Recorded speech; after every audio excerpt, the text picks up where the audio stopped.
Apakah mobil listrik ini sebenarnya aman? Oh iya, saving kita ternyata rasanya luar biasa. Ada diskon apa lagi sih Pak? Yang Well, tadinya pos bahan bakar bisa buat ya main ya Pak betul. ya?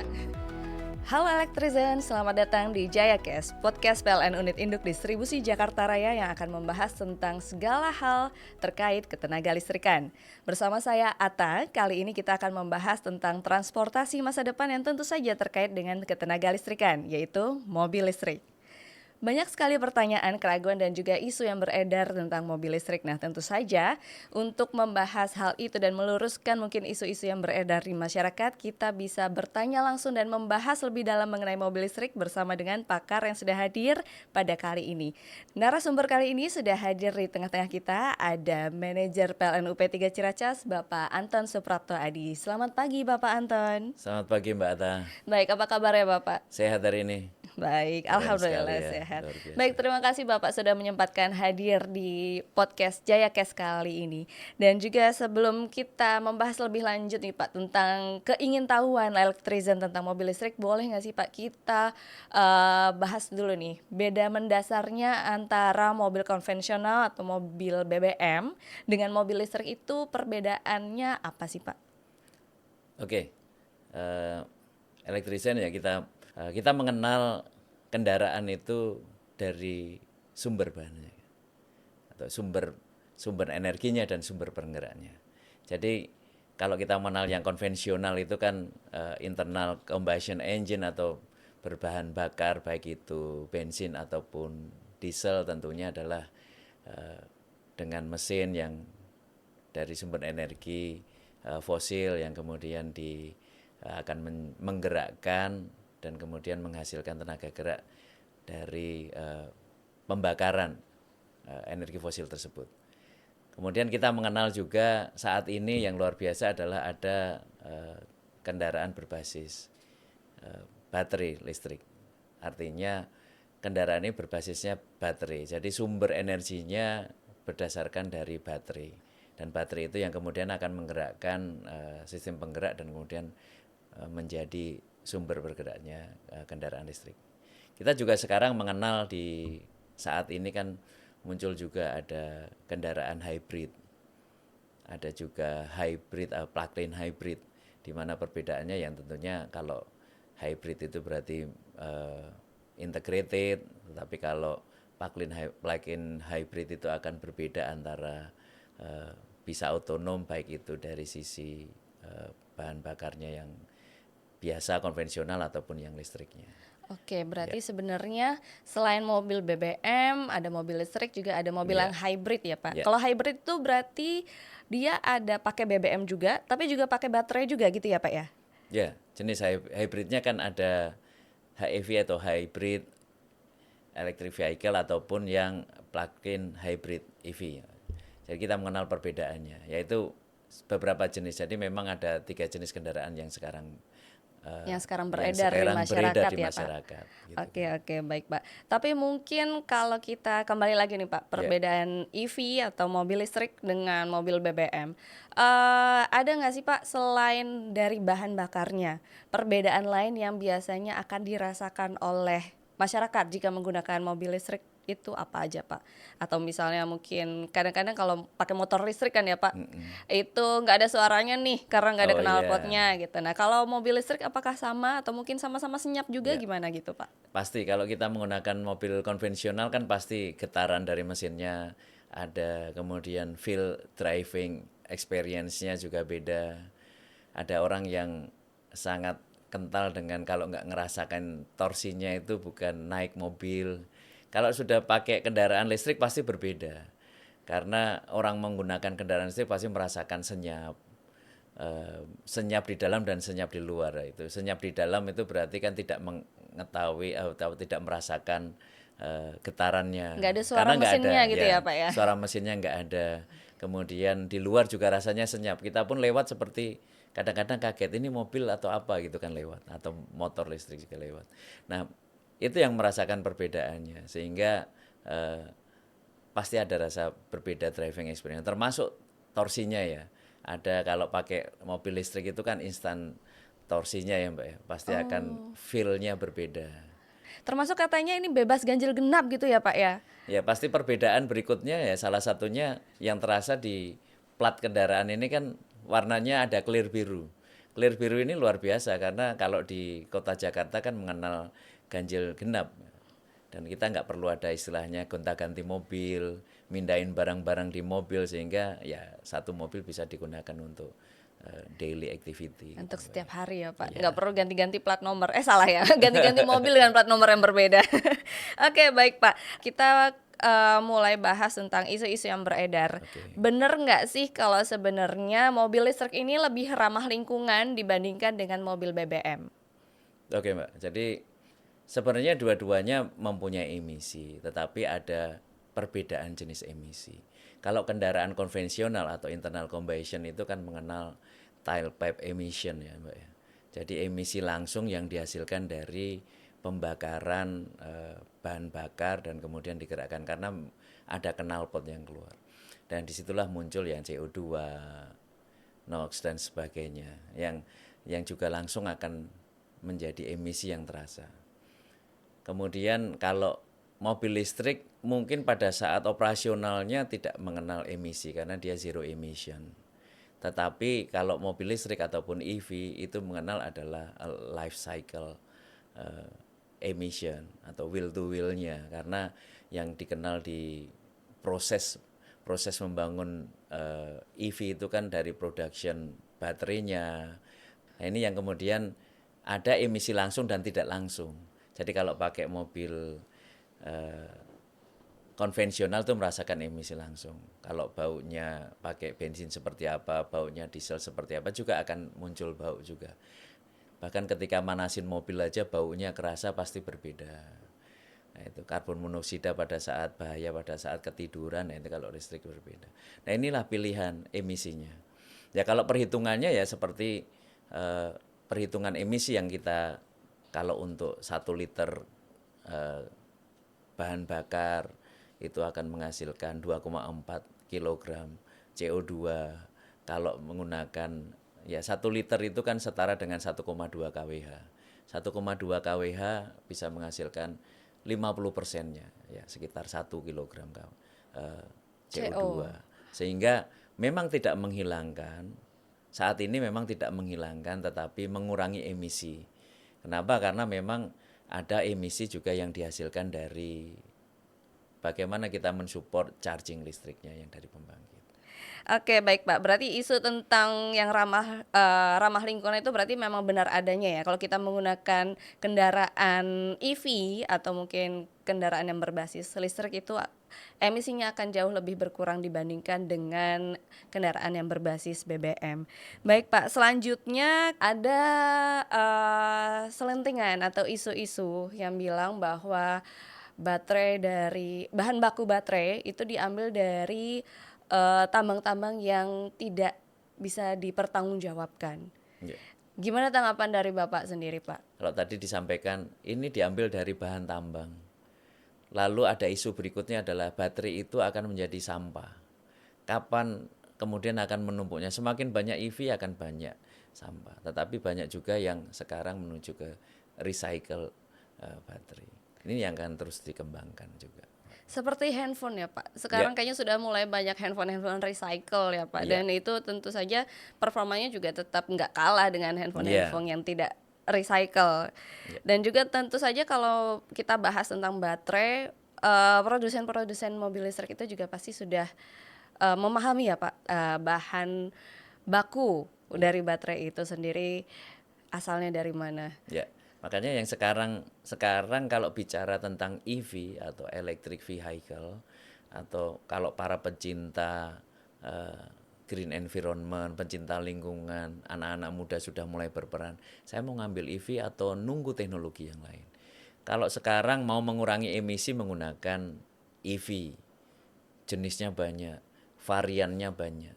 Ada juga yang nantinya mungkin ada teknologi yang akan berkembang yaitu hidrogen yang mungkin pengurangan emisinya jauh itu ada juga yang akan berkembang dan ini akan ditunggu sehingga semua orang akan punya peran terhadap lingkungan dan ini isu yang luar biasa selain untuk kebutuhan sehari-hari operasionalnya makin murah teknologi makin murah, dan lifestyle Mbak.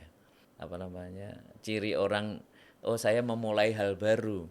Saya menjadi pionir untuk menggunakan EV dan saya mulai berperan, itu akan menjadi sebuah lifestyle yang positif akan digunakan oleh masyarakat kita. Oke Pak, tadi udah sempat disinggung nih Pak tentang operasional yang lebih murah dan lifestyle Siap. atau kebiasaan penggunaan yang mungkin akan berbeda. Tapi sebelum itu nih Pak, ada satu lagi Pak, isu yang masih beredar terkait mobil listrik. Ada yang bilang, saya sempat lihat sih Pak, ada Ya. video TikTok yang dari luar negeri sih.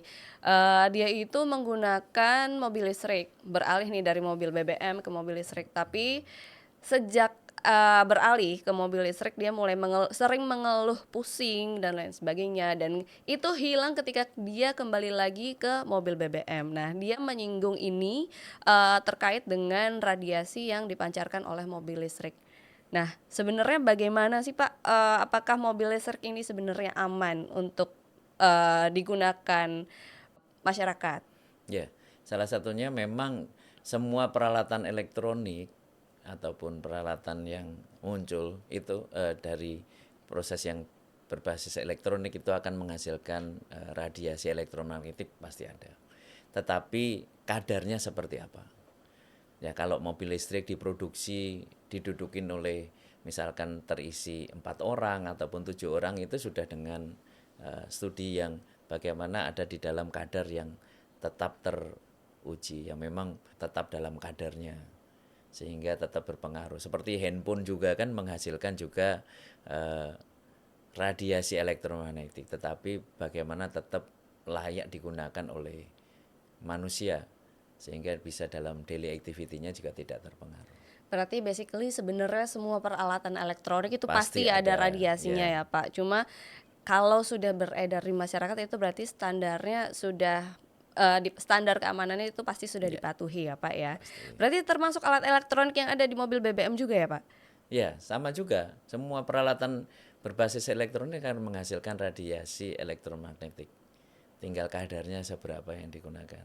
Oke, berarti sudah pasti ada dalam batas aman ya Pak Ya, untuk digunakan.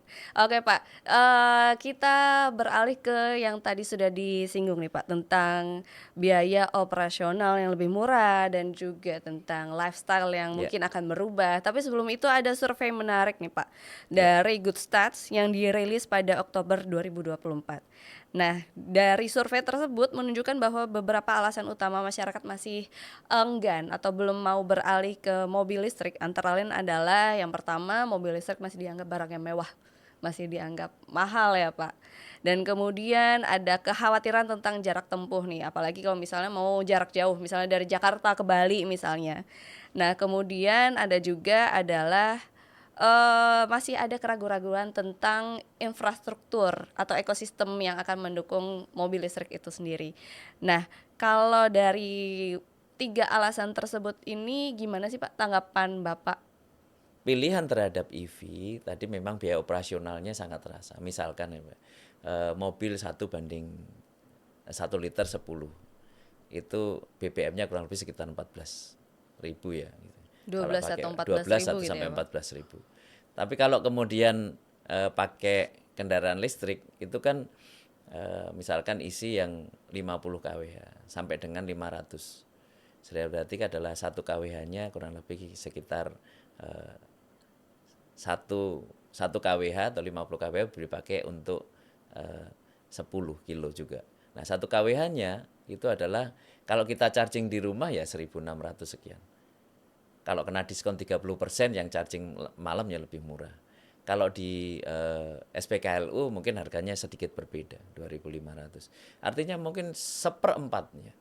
Jadi salah satunya pilihan kita bahwa menggunakan mobil listrik itu adalah penggunaan biaya operasional yang mudah. Berikutnya adalah tadi komitmen bahwa PLN untuk menyediakan infrastruktur akan menjadi titik yang kita siapkan. Kalau sekarang di seluruh rest area kalau jarak jauh misalkan satu mobil bisa 500 kilo, berarti kalau dari Jakarta berarti saya nanti akan ngecas di Semarang misalkan. Kemudian nanti akan dicas lagi bagaimana. Itu komitmen bahwa PLN di semua rest area sudah ada.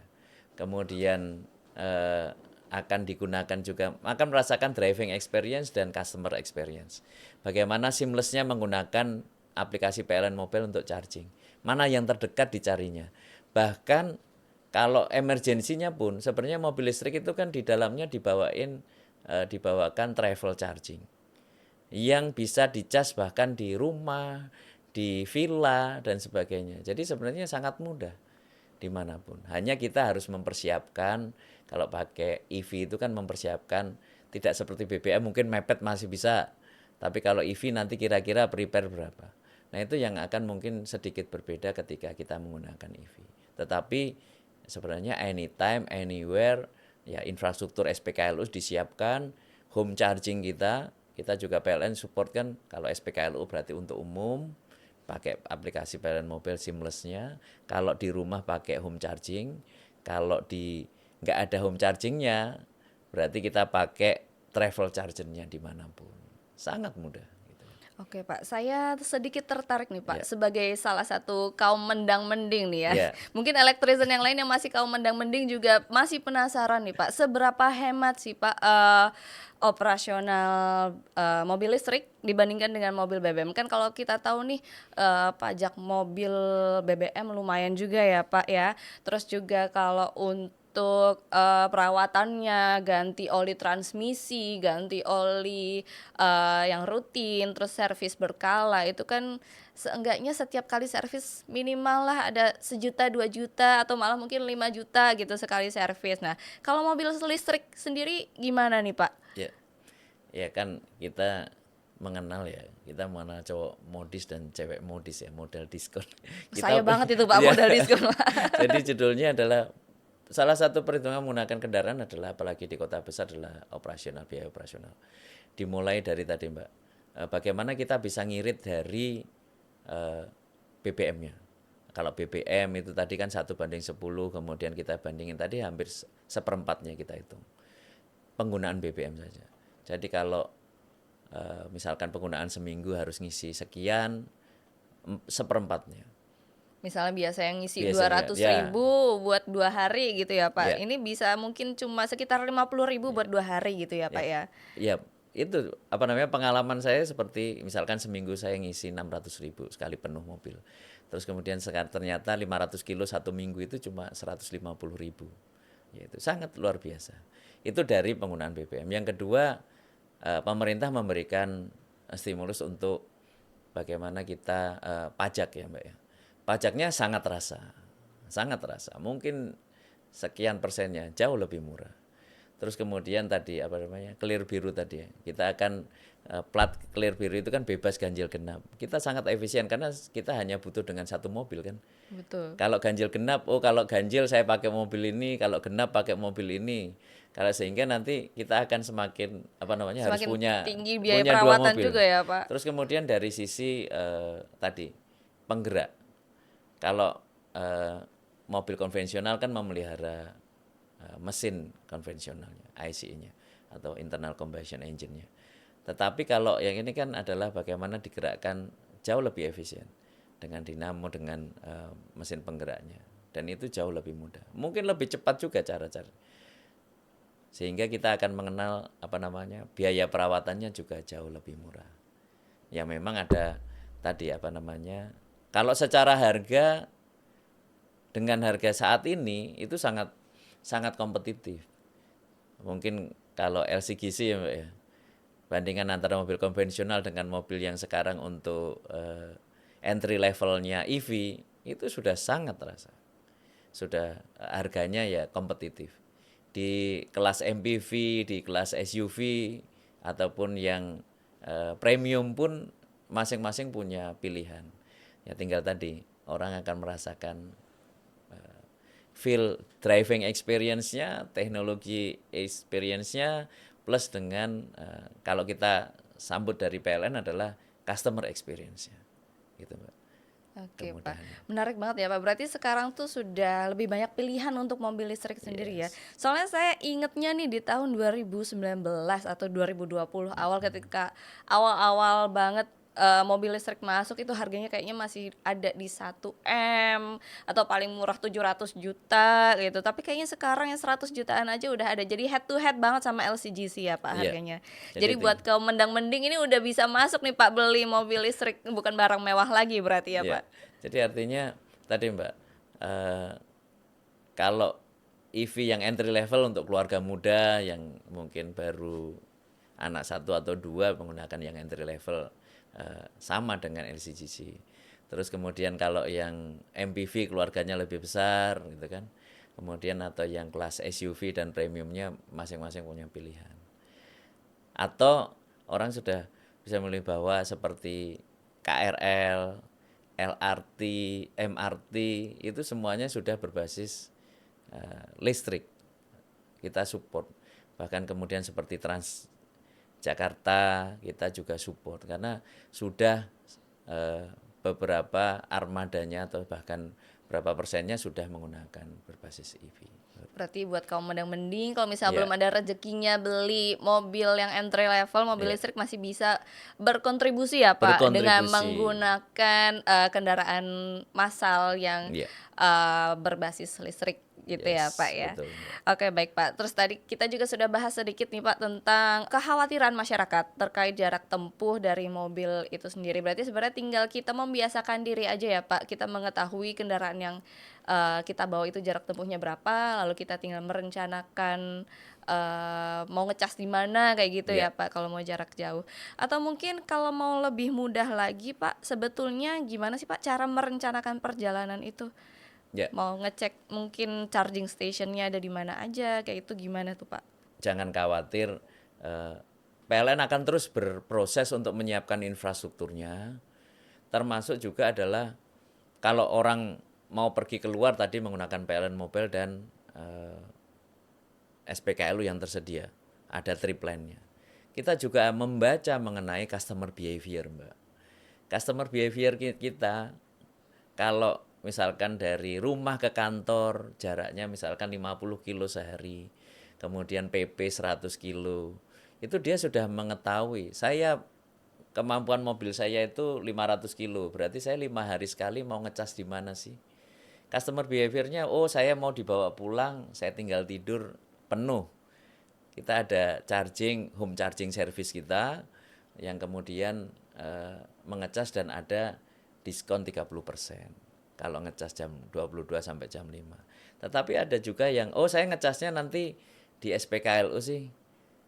Ini SPKLU-nya tinggal pilih mana. Saya mau pengen cepet-cepet aja sih. Sehingga saya ngecasnya di ultra fast charging. Oh saya sambil nge-mall paling 2-3 jam saya masih bisa pakai yang fast charging ataupun yang medium. Atau saya sambil ngafe aja nih 1 jam aja. Sehingga kita akan bisa menggandengkan lifestyle kita, mau kita sambil duduk ngopi, kita sambil belanja di mall, kita sambil jalan-jalan, itu kita bisa menggandengkan lifestyle kita. Berarti Gitu, Mbak. udah seamless banget ya Pak pakai Sangat mobil listrik seamless. sekarang dengan aplikasi PLN Iya, Mobile.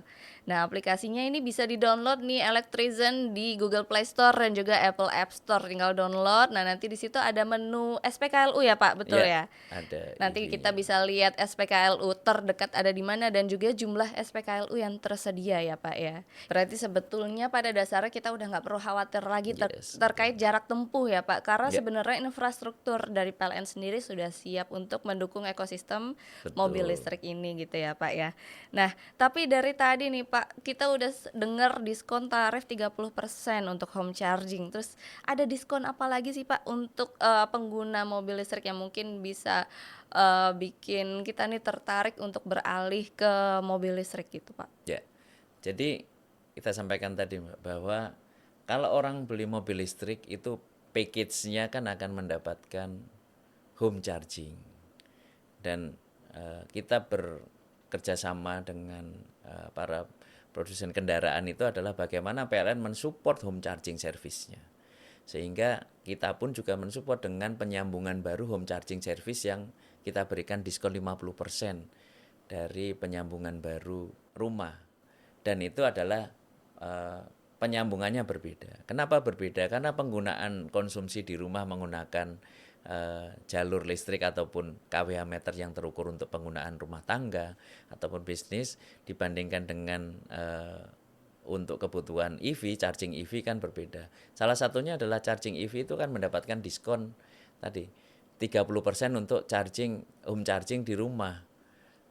Jadi charging di rumah itu jam 22 sampai jam 5 pagi kita memberikan diskon 30%. Itu rasanya berbeda karena dari tarif rumah itu kan 1.600 sekian, kemudian didiskon 30%. Nah itu yang pasti juga akan menstimulus lagi, makin murah lagi menggunakan EV. Tinggal behaviornya Mbak ya, behaviornya mau ngecas di rumah kah sambil saya tidur, atau ngecasnya di jalan aja sambil ngopi, atau ngecasnya sambil Di mall sambil gitu kan, shopping, Pak. sambil shopping ya kan Iya, feel-nya iya. beda Mbak ya, 2-3 itu nanti juga akan pada saat memilih di aplikasi PLN Mobil juga pasti akan melihat, oh saya mau berapa jam sih di tempat ini, saya mau ngisi berapa sih, bahkan kan kita ada juga simulasi sebelum membayar itu, kita juga ada berapa sih jumlahnya, paymentnya juga Jumlah mudah, jumlah KWH-nya oh, misalkan di mobil kita sekarang 50%, oh kurang 25 KWH, saya isikan bayar berapa sih rupiahnya, kemudian pada saat bayar kemudian paymentnya juga mudah karena semua jenis payment juga bisa dilakukan. Termasuk juga adalah, oh ternyata pada saat saya mau ngecas ternyata keburu-buru nih. Tadi saya udah terlanjur ngisi misalkan 20 kWh, baru keisi 10 kWh. Nah itu proses itu PLN di dalam PLN Mobil juga akan mengembalikan. Jadi tidak hilang nggak 25, hilang enggak. berarti ya, Pak ya. Yes. Berarti kita hanya bayar sesuai yang Yang kita sudah gunakan. tersalurkan ya Ya. ke mobil listriknya. Dan saldonya itu bisa digunakan kembali pada saat nanti charging. Oh, Itulah oke. kemudahan, sangat mudah, efisien dan seamlessnya kita menggunakan aplikasi PLN Oke, Mobil. berarti selain karena infrastrukturnya udah ada di mana-mana, jadi gampang nyari SPKLU-nya nih Ya. Electrician. Selain itu juga kita hanya bayar apa yang sudah kita gunakan untuk ngecas itu. Jadi nggak ada uang yang hilang ya Pak ya. Ya. Kalau kita misalnya buru-buru nih diselesain casnya karena Ya. kita mau pergi kayak gitu, kita Tapi dapat lagi kembali ya. Ya, tapi sedikit tambahan juga untuk electrician adalah penggunaan aplikasi PLN Mobil dan SPKL itu adalah yang di dalam environment PLN Mobil. Jadi dengan tulisan SPKLU PLN tertampil di sini karena di beberapa tempat memang ada EV charging. Tapi EV chargingnya kan EV charging yang private, punyanya sendiri-sendiri sehingga memang proses pembayarannya berbeda. Nah kita berikan tadi customer experience kita seamless kemanapun, kemudahan ngecasnya dimanapun kita bisa lakukan. Oke. Berarti dengan PLN Mobile ini kita bisa cari Yes. SPKLU yang di-provide oleh PLN Yes, gitu ya, betul, Pak. Mbak, yang Terus disediakan jadi oleh bisa dipakai di mana-mana karena udah banyak juga SPKLU yang di-provide oleh PLN ini. Ya. Oke, baik Pak. Tadi kita udah ngobrolin tentang diskon, ada diskon 50% untuk yang pelanggan baru berarti ya, Pak. Ya. Terus kalau untuk diskon tarifnya itu 30%. Ya. Jadi 30% untuk pengecasan jam 22 malam sampai jam 5 pagi. Oke. Untuk diskon 50% di awal pelanggan baru ini diskon apa tuh, Pak? Jadi tadi home charging service-nya atau peralatan chargingnya memang bawaan dari kendaraannya. Tetapi support kelistrikannya, suplai kelistrikannya kan sambungan listrik terpisah dari listrik rumah. Berarti biaya pasang barunya. Biaya pasang barunya. Oh, oke. Berarti selain dapat home charging gratis yang memang sudah paket, kita Yes. dapat diskon 50% untuk biaya pasang barunya gitu ya, Pak. Betul. Terus juga kita setelah pasang baru, kalau kita ngecas pakai yang home charging itu dapat diskon 30% lagi di jam 22 sampai jam 5 pagi. Nah, ini berlaku sampai kapan nih, Pak, promo ini nih? Ya. Jadi promo ini kita support sampai dengan 30 Juni 2026. Kalau melihat perkembangannya orang beli kendaraan listrik luar biasa. Mumpung diskonnya dirasakan. Jadi diskonnya diskon pasang barunya, diskon ngecasnya, kemudian tadi hemat penggunaannya, ya ini salah satu mendorong, menstimulus orang untuk diajak menggunakan EV dan mendukung tadi Green environment juga ya environment. Pak. Oke, Ya. baik, berarti dari sisi pelanggan kita dapat keuntungan nggak kena asap emisi langsung gitu ya Betul. Pak. Terus juga kita dapat combo diskon nih dari diskon home charging service-nya ya Pak, dari pemasangan yang diskon 50%, juga diskon tarif 30%, terus juga udah gitu biaya operasional listriknya dari biaya perawatan dan juga biaya bahan bakar ya itu juga lebih murah dibandingkan mobil BBM. Ternyata memang kayaknya lebih menguntungkan menggunakan mobil listrik ya Pak dibandingkan dengan mobil BBM ya Pak. Ya, ini kan kita menyampaikan worth it nggak worth it ya Mbak ya, menggunakan kendaraan listrik. Semua memang pilihan. Tetapi dengan lifestyle yang sekarang, orang juga sudah mulai peduli lingkungan, itu sebenarnya adalah gerakan bersama. Bagaimana PLN menyiapkan pembangkit yang net zero emission menuju ke full energi terbarukan, penyediaan charging untuk mass transportation-nya juga berbasis yang mengurangi emisi kendaraan listrik, ini akan kita bawa bersama. Dan ini adalah gerakan bersama bagaimana kita mencintai bumi kita. Tetapi kembali lagi, pemilihan mau beli mobil konvensional atau enggak itu pilihan. Tetapi bagi kita sampaikan bahwa mengajak menggunakan mobil listrik pasti rasanya berbeda. Feel teknologinya, ngerasain digitalize-nya, driving experience-nya, dan terutama tadi murahnya gitu kan ya. Murahnya, bulanannya. Mungkin rasanya kalau saya sekarang kita bisa makin banyak nabung gitu kan. Jadi makin banyak kita, oh iya saving kita ternyata rasanya luar biasa. Yang tadinya pos bahan bakar bisa buat main ya Pak ya.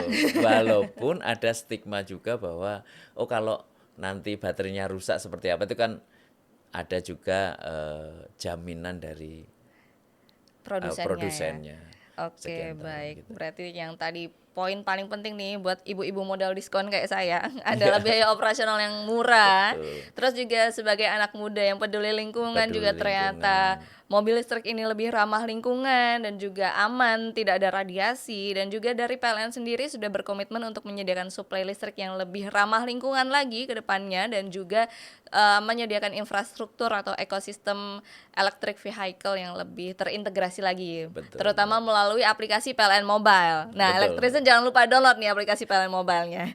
Oke, baik, terima kasih Pak Anton atas informasi yang sangat menggugah pikiran dan juga menggugah keinginan untuk beli mobil listrik. Iya. Oke, baik. Electrician, semoga podcast ini membawa pengetahuan baru kita tentang mobil listrik dan juga bisa mengklarifikasi isu-isu yang beredar tentang mobil listrik.